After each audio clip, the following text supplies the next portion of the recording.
ኒቆዲሞስን ለሶስተኛ ጊዜ የምናገኘው በዮሐንስ ወንጌል ምዕራፍ 19 ላይ ነው።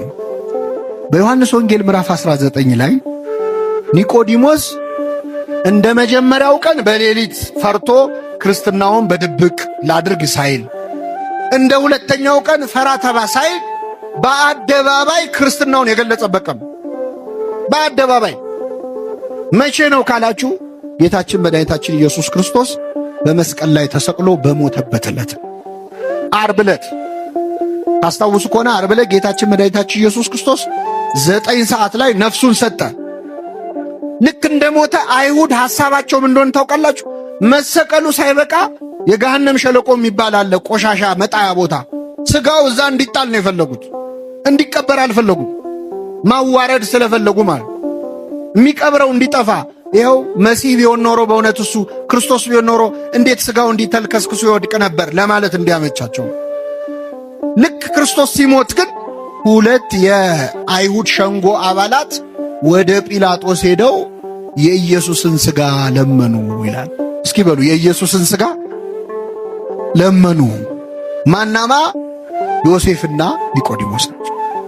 ኒቆዲሞስ ጌታ በሞተበት ዕለት በትክክል እምነቱን ገለጸ። በጣም የሚገርማችሁ ጌታ እኮ ሞቷል፣ አያየውም፣ ይታዘበኛል አይል፣ ሞቷል። በሞተበት ዕለት፣ ወዳጅ ባጣበት ዕለት፣ ደቀ መዛሙርት ሁሉ ጥለውት በሸሹበት ዕለት ከዮሐንስ በስተቀር ብቻውን በሆነበት ዕለት በአደባባይ በተሰቀለ ጊዜ ሥጋውን ለመለመን ወደ ጲላጦስ ሄደ ይላል። እዚህ ላይ ለእኛ ትልቅ ትምህርት ነው። የኢየሱስን ሥጋ ዮሴፍና ኒቆዲሞስ ሄደው ጲላጦስን የኢየሱስን ሥጋ ለመኑት ይላል። ትልቅ ጸሎት ነው በእውነት። አሁን እኛ ላለመቁረብ ከምናቀርባቸው ምክንያት አንዱ ንስሐ አባቴ ጥሩ አይደሉም፣ በደንብ አይዙኝም፣ አይንከባከቡኝም፣ ፊታቸውን አጠቆሩብኝ፣ እንዲያርግ ያሉኝ፣ እንዲያታርጋሉኝ እያለ ከንስሐ የሚርቅ ሰው አለ። መለማመጥ ዓለም የማይፈልግ ማለት። ለክርስቶስ ሥጋና ደም አይደለም ካህን ቀርቶ ጲላጦስም ይለመናል። ለመኑት፣ እባክህ የኢየሱስን ሥጋ ስጣን አሉት። ጲላጦስ ምን አለመሰላችሁ? ከመቼው ሞተ አለ ይላል። ምን ማለት ነው? መስቀል ላይ ተሰቅሎ በ3 ሰዓት የሞተ ሰው የለም። ምክንያቱም መስቀል ላይ መሰቀል አይገልም እኮ በራሱ። ክርስቶስ እኮ መሰቀሉ አይደለም የገደለው። ከዚያ በፊት 6666 ጊዜ ምን ብሏል? ተገርፏል፣ ደክሟል። ለዚህ መስቀል ላይ በቀረችዋ ሰዓት ስቃይ የተቀበለባት ሰዓት ነች፣ ፍቅሩን የገለጸ። የሚገርማችሁ ስለኛ ያን ሁሉ ስቃይ ተቀብሎ ሲቸነክሩት እንኳን አምጥተው ጠጅ ያጠጣሉ ሮማውያን። የሚቸነክሩት ሰው ትንሽ እንደው ቁስሉ እንዳይሰማው ጠጅ አጠጥተው ትንሽ ሰክሮ ደንዝዞ ህመሙ ሳይሰማው እንዲያልፍ ማለት። ክርስቶስ ግን ጠጅ ሲያመጡለት ተፋው ነው የሚለው። ስለኛ የሚቀበለውን መከራ በምንም መቀነስ አልፈለገም። ሁሉን ህመም ታሟል፣ ከራስ ፀጉሩ እስከ እግር ጥፍሩ ድረስ። ስለ መተላለፋችን ቆሰለ፣ ስለ በደላችን ታመመ። በእርሱ ቁስል እኛ ቁስል አሁን እንዴት ይፈውሳል? ቁስል እኮ ሲነካ ይጋባባል። የክርስቶስ ቁስል ግን የሚፈውስ ቁስል ነው፣ የሚፈውስ ህመም ነው፣ ታሞ ማዳን የሚችል ቁስል ነው። እና ዮሴፍና ኒቆዲሞስ ቀርበው ጲላጦስን ስጠን አሉት። ጲላጦስ ደብዳቤ ጽፎ ውሰዱ እሺ አላቸው። ዮሴፍና ኒቆዲሞስ ክርስቶስን ከመስቀል አወረዱት። አይሁድ እየገላመጧቸው፣ ጸሐፍት ፈሪሳውያን እያዩአቸው ስልጣናችን ገደል ይግባ ብለው ማለት። ኒቆዲሞስ ፈራ ተባ ማለቱን አቆመ። ክርስትናውን በአደባባይ ገለጸ። ሄዶ ከመስቀል ላይ ክርስቶስን አወረደው። አስተኝተው በግራውና በቀኙ ቆመው እያለቀሱ ገነዙት። ደከምከኑ መጽኔሆሙ ለድኩማን፣ ደካሞችን የምታጸናቸው ሆይ ደከምክን? ሞትከኑ መንሥኤሆሙ ለሙታን፣ ሙታን የምታስነሳ ሆይ አንተ ሞትክን? እያሉ እያለቀሱ መገነዝ ጀመሩ። ይህን ጊዜ መላእክቱን ልኮ ነገራቸው። እንዴት እንደ ሩቅ ብእሲ እንደ ፍጡር እያለቀሳችሁ ትገንዙኛላችሁ? እያመሰገናችሁ ነው እንጂ ብሎ በመላእክቱ አስነገራቸው። ይህን ጊዜ ቅዱስ እግዚአብሔር ቅዱስ ኃያል ቅዱስ ሕያው ዘይመውት፣ ቅዱስ እግዚአብሔር ቅዱስ ኃያል ቅዱስ ሕያው የማይሞት እያሉ እየተንቀጠቀጡ ገነዙት። ክርስቶስን መገነዝ እንዴት አይነት ክብር ነው! ቅዱስ ኤፍሬም ሶርያዊ ዮሴፍና ኒቆዲሞስን ይጠይቃቸዋል። እንዴት ችላችሁ ገነዛችሁት? እንዴት አስቻላችሁ? ዓይንን የሚያበራውን አምላክ ዓይኑን እንዴት ከደናችሁት? ሽባ የሚፈውሰውን አምላክ እጆቹን እግሮቹን እንዴት አሰራችሁ? የታሰረውን የሚፈታውን ጌታ እንዴት አድርጋችሁ ፈታችሁ አሰራችሁት ይላል። እና ዮሴፍና ኒቆዲሞስ በክብር ገነዙት። ቤተክርስቲያናችን የዮሴፍና ኒቆዲሞስን ክብር በደንብ ተረድታለች። አሁን ቤተክርስቲያን ስትሳለሙ መጀመሪያ ወድቃችሁ መሬቱን ትስማላችሁ አይደል? ከዛ ግራውንና ቀኙን። መሬቱን ስንስም መቃብሩን ነው እየተሳለምን ያለነው። ግራና ቀኙን ስንስም ዮሴፍና ኒቆዲሞስን ነው የምናስታውሰው። አባቶቻችን ቅዳሴ ላይ ሲቀድሱ ንፍቁ ካህንና ሰራዩ ካህን ጸሎት ሲያደርጉ ምንድነው የሚለው? ሰራዩ ካህን ዋናው ካህን ምንድነው የሚለው? ጌታ ሆይ እኔንና ይህን አብሮኝ የሚቀድሰውን ካህን ስጋህን እንደገነዙ እንደ ዮሴፍና እንደ ኒቆዲሞስ አድርገን ይላል። የሕማማት ቀን ደግሞ ብትገቡ ቤተ መቅደስ ታያላችሁ ተአምር።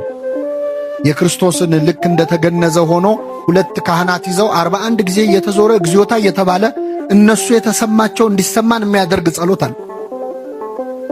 የትንሣኤ ሰሞን ደግሞ ገና ቅዳሴ ስንጀምር ሃሌሉያ ዮሴፍ ወኒቆዲሞስ ገነዝዎ ለኢየሱስ። ዮሴፍና ኒቆዲሞስ ኢየሱስን ምን አሉት? ገነዙት እያልን ነው ቅዳሴ የምንጀምረው። ራሱ ክርስቶስን መገነዝ እንዴት ያለ ክብር ነው! ክርስቶስን መገነዝ ትፈልጋላችሁ ይላል ቅዱስ ኤፍሬም ሶርያዊ። ኤፍሬም ሶርያዊ ይገርማችኋል፣ መገነዝ ይፈልግ ነበር እና ምን ያደርጋል መሰላችሁ? በጠዋት ይነሳና በማታ ይወጣና ሌሊቱን ሙሉ ጎዳና ተዳዳሪዎች ነዳያንን በተኙበት ይፈልጋል። ከመሃላቸው የሞተ ካገኘ ደስ ይለዋል፣ ይገንዘዋል። ሲመለስ ፊቱ በርቶ ይመለሳል። ምን ነው ምን አግኝተን የተደሰትከው ሲሉት ክርስቶስን አግኝቼ ገነዝኩት ይላል። ደሃን ማብላት ክርስቶስን ማብላት ከሆነ ደሃን መገነዝ ማን መገነዝ ነው? ክርስቶስን መገነዝ። ስለዚህ ኒቆዲሞስ በቤተ ክርስቲያናችን እጅግ ትልቅ ክብር ያለው ቅዱስ ነው። አንዳንዴ ደሞዛችሁ የት እንደገባ ግራ አይገባችሁ? ብር እጃችሁ ላይ ብትን ይላል። ሰው ምን አድርጎብኝ ነው? አዙረውብኝ ነው? አስደግመውብኝ ነው? አትበጹም። ዝም ብለህ ያስተካክለው። የትኛውንም ድግምት የትኛውንም መተት ጾምና ጸሎት ድል ሊነሳው ይችላል። ይችላል። አትጨነቁ። የማይፈታ ችግር የሚፈታው በጾም። ይህን እኛ አይደለም ያለው። በዚህ በማቴዎስ ወንጌል ምዕራፍ 17 ላይ አንድ ታሪክ ተጽፏል። ብዙ ጊዜ ማቴዎስ 17 ሲባል እኛ የምናስታውሰው ጌታችን 3 ደቀ መዛሙርቱን ይዞ ወደ ረጅም ተራራ ወጣ ይላል አይደል? ጴጥሮስ ዮሐንስንና ያዕቆብን ታቦር ተራራ ላይ ፊቱ እንደ ብርሃን እንደ ፀሐይ አበራ፣ ልብሱ እንደ በረዶ ነጭ ሆነ። ይህን ታሪክ እናውቃለን። ጌታ ወደ ተራራ የወጣው 3 ሐዋርያት ይዞ ነው። 3 ሐዋርያት ሲወጡ ስንት ይቀራሉ? 9 ይቀራሉ። 9 ደቀ መዛሙርት ከተራራው ስር ነበሩ። አንድ ችግር ገጥሟቸው ጭንቀት ላይ ነበሩ። ይገርማቸዋል። እዛ ብርሃን እየበራ ነው፣ እነሱ እዚህ ጨልሞባቸው። ምን መሰላችሁ? አንድ ሰውዬ ጋኔን የተያዘ ልጁን ይዞ ወደ ክርስቶስ መጣ እንዲፈወስለት። ይዞት መጣ። ጌታ 3ቱን ደቀ መዛሙርት ይዞ ተራራው ጫፍ ላይ ነው ያሉት። ደቀ መዛሙርት ስንት ናቸው? ደቀ መዛሙርቱ ደግሞ አጋንንት የማውጣት ስልጣን አላቸው። ሄደው አጋንንት ስለ ስም ተገዙልን ብለው መጥተው ለክርስቶስ ሁሉ ነግረውታል። አጋንንት ስለተገዙላችሁ ደስ አይበላችሁ፣ ስማችሁ በሰማያት ስለተጻፈ ደስ ይበላችሁ ሁሉ ብሏቸው። ስለዚህ አጋንንት ያወጣሉ። ስለዚህ ጌታ ባይኖርም ተማሪዎቹ ደቀ መዛሙርቱ ያወጡልኛል ብሎ ይህ ሰውዬ አመጣውና ያንን ልጅ እባካችሁ ይህንን ርኩስ መንፈስ አስወጡልኝ፣ ልጄ በጨረቃ ይጥለዋል አለ። በምን ይጥለዋል? ማታ ማታ ሲመሽ እያነሳ ይጥለዋል። አንዴ ወደ እሳት አንዴ ወደ ውሃ እያነሳ ያፈርጠዋል። አብሮት ያደገ ጋኔን ነው አለ። አብሮን ያደገው ከሕፃንነቱ ጀምሮ እስካሁን ያሰቃየው እና እባካችሁ ይህንን ጋኔን ገስጻችሁ አስወጡልኛል። ይገርማችኋል። ይህ ጋኔን 9 ደቀ መዛሙርት ቢሉት ቢሰሩት አልወጣም። ስንት ሆነው? መልሱልኝ። ደግሞ ምን አይነት ክፉ ጋኔል እንደሆነ ልንገራችሁ። ማለት የጋኔል ጥሩ የለውም፣ ግን ይሄ ክፉነቱ አይሰማም፣ አይናገርም። ምን አይልም። የት ነው ያዝከው ስትለው አይሰማም። መች ነው የምትወጣው ስትል አይመልስም። ደንቆሮም ነው፣ ዲዳም ነው። ውጣ ቢሉት ወዲያ ቢሉት ለ9 እምቢ አለ። ይህን ጊዜ ጸሐፍት ፈሪሳውያን እዛ ቆመዋል፣ መሳቅ ጀመሩ። 9 ሆኖ አቃታቸው ብለው አሁን ምዕመናን እዚህ ጉባኤ ላይ እርኩስ መንፈስ ያለበት ሰው በጣም ቢረብሽ፣ እዚህ የረበሸውን እርኩስ መንፈስ ያለበት ሰው አምጥተን እዚህ ያሉ 9 ካህናት ውጣ ቢሉት አልወጣም ቢል እናንተ ምን ታስባላችሁ? አዲስ አበባ ውስጥ እኮ ቄስ የለም። ድሮም እኛ እናውቀዋለን። ድሮ ቀረ ካህን ምን ነው አይደል? ካህን የለም ነው ለዘጠኝ ወዲህ ቢሉት ሌላ ቀን እንኳን ጋኔል ያወጡ ሐዋርያት እኮ ናቸው። ይገርማቸው ሌላ ቀን አውጥተዋል። አሁን ግን እምቢ አለ። ከዛ አይሁድ ይሾካሾካሉ፣ ይስቃሉ። ሐዋርያት ዘጠኙ ሽምቅቅ ብለው ቆመዋል። ጋኔሉ ልጁን ያንፈራፍረዋል። ይህ ሲሆን ጌታ 3 ደቀ መዛሙርቱን ይዞ ብርሃነ መለኮቱን ምን እያለ ነው?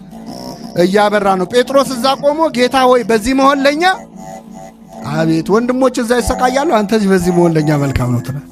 አንተ ሲመጭ እኮ አይታየም የሰው ችግር። ከዛ ጌታ ከዚያ ተራራ ወረደ። ሲወርድ ያ ሰው እየቀረበውና ጌታ ሆይ ልጄን ወደ ደቀ መዛሙርትህ አመጣሁት፣ ሊፈውሱት ግን አልቻሉም። ቢቻልህስ ልጄን ፈውስልኛል። ምን ቢልህስ? ለማን ነው ቢቻልህስ ያለው? ለክርስቶስ ቢቻልህስ ይባላል። ለእግዚአብሔር ምን የሚለው የለም። ቢቻልህስ ያለው ለምን መሰላችሁ? ደቀ መዛሙርቱ ካቃታቸው ያው መምህራቸውም የነሱ ቢጤ ነው ብሎ። አሁን እኮ እግዚአብሔርን ያስናቅረው እኛ አገልጋዮቹ ነው። እኛ ስላልቻልን የማይችል እንዳይመስላችሁ። እኛን ያቃተን እሱ ሁሉን ማድረግ ይችላል። ቢቻልህስ አለው። ቢቻልህስ ትላለህ? ለሚያምን ሰው ሁሉ ይቻላል አለ። ይህን ጊዜ ሰውየው ምን አለ? አምናለሁ፣ አለማመኔን እርዳው አለ። እስኪ በሉ አምናለሁ፣ አለማመኔን። ይህ ሰው ያምናል አያምንም? ያምናል አያምንም? ለምን? ምን አለ? ምን እላለሁ? አምናለሁ አለ። መልሶ ደግሞ ስለዚህ የሰው ያምናል አያምንም? ግራ ገባችሁ አይደል? እሱም ግራ ገብቶታል። ያምናልም አያምንምም። አምናለሁ፣ ምንን እርዳው? እያመኑ አለማመን አለ ለካ። ግራ ገባችሁ? ልቀይርና ልንገራችሁ። እጾማለሁ በሉ እስኪ። አለመጾሜን እርዳው። እንጾማለን አንጾም? ግን እየጾምን ነው። ስጋ እንበላም፣ የሰው ስጋ ግን እንበላለን። አናማም፣ አንዋሽም። አፋችን አይጾምም፣ አንደበታችን አይጾምም። ከስጋ ከእንጀራ ከምግብ ግን ምን እንላለን? ስለዚህ በሉ እጾማለሁ። አይደከማችሁ መሰለኝ። እጾማለሁ በሉ እስኪ። አለመጾሜን እጸልያለሁ። እንጸልያለን አንጸልይም? ግን ደግሞ እንጸልይ። እየጸለያችሁ አባታችን ሆይ እያላችሁ አባታችን ሆይ ከመቼው እንዳለቀ ግራ ገብቷችሁ አያውቅም? ያውቃል አያውቅ? የጸሎት መጽሐፍ እየጸለይን ስንት ገጽ ቀረው ብለን ቆጥረን አናውቅም? እጸልያለሁ በሉ። አለመጸለይን እየጸለዩ አለመጸለያል፣ እየዘመሩ አለመዘመር፣ እየቀደሱ አለመቀደሳል። አምናለሁ አለማመኔን እርዳዋለ። ይህን ጊዜ ጌታ ምን አለው? የማታምን ትውልድ ሆይ እስከ መቼ ከእናንተ ጋር እኖራለሁ አለ። አመጣው፣ ውጣ አለው። ጋኔኑ ወዲያውኑ ወጣ። ሕዝቡ ሁሉ ወደ ቤቱ ሄደ። 9 ደቀ መዛሙርት ቅድም ለ9 እምቢ አላቸው አላልኳችሁ? 9 ወደ ጌታ መጡ። ጌታ ሆይ እኛ ልናወጣው ያልቻልነው ለምንድን ነው አሉት። ለምን አቃተን? 9 ሆነን ለምን አቃተን ሲሉት ስለ እምነታችሁ ማነስ ነው። ነገር ግን አለ ይህ አይነቱ ጋኔል ያለ ጾምና ያለ ጸሎት አይወጣም። ዝንቱ ዘመድ ይወጽእ ዘእንበለ በጾም ወበጸሎት። ይህ አይነቱ የጋኔል ወገን እንግዲህ አጋንንት ሁሉ እኩል አይደሉም። ከዋነኞቹ አለቆች የወደቁ አሉ፣ ሳጥናኤልን የመሰሉ ደግሞ ከታች የወደቀ ተራ መልአክ አለ። እንዲህ አይነቱ ወገን እንዲህ አይነቱ ነገድ ያለ ጾምና ያለ ጸሎት አይወጣም ማለት። ከኔ ጋር ናችሁ ምእመናን? አሁን እኛ እዚህ ይህንን ትምህርት የምትሰሙ ምእመናን አልወጣ ያለ ጋኔል የለብንም? እስቲ አስታውሱ። ከልጅነት ጀምሮ እምቢ ያለ አልወጣ ያለ ችግር መጀመሪያ እስቲ ሀገራችን ኢትዮጵያ አልወጣ ያለ ጋኔል የለባት? ደስ የሚያሳይ ነገር ልንገራችሁ። ቤተ ክርስቲያን ውስጥ በየቀኑ እየሄድን ለቀን አንዴም ቢሆን መሳለም አለብን። አባቶቻችን በአብነት ትምህርት ቤት ባህል ጉባኤ እንኳን ባይኖር፣ ወንበር ባይኖር፣ ትምህርት ባይኖር ተማሪዎች ሄደው ትምህርቱ የሚሰጥበት ቦታ ላይ ሰላም ለኪ ብለው አቡነ ዘበሰማያት አድርሰው እንዲሄዱ ስርዓተ ቤተክርስቲያን ያዘ። ይሄ የሆነበት ምክንያት ምንድን ነው? መንፈስ ቅዱስ ላመኑና ለተጠመቁ ክርስቲያኖች በየ40 ቀኑ ጸጋ ይጨምራል። መቼ አይታወቅም። እየሰማችሁ እኔ እውነት ነው የምነግራችሁ። አብረን አድገን የሆነ ጊዜ ድምፅ የሌለው ድምፅ ኖሮት አይቻልም። እየሰማችሁ ሲማር ትምህርት የማይገባው የሆነ ሰዓት እሳት ሆኖ ምን ሆኖ ነው የሚያስብል ለውጥ ይታያል። የሆነ ጊዜ የሆነ ሰው ድክመት ተቀይሮ በኃይል ተተክቶ። ለምንድን ነው? መንፈስ ቅዱስ ደጅ ለሚጠኑ ሰዎች ሁልጊዜ ጸጋውን ምን ይላል?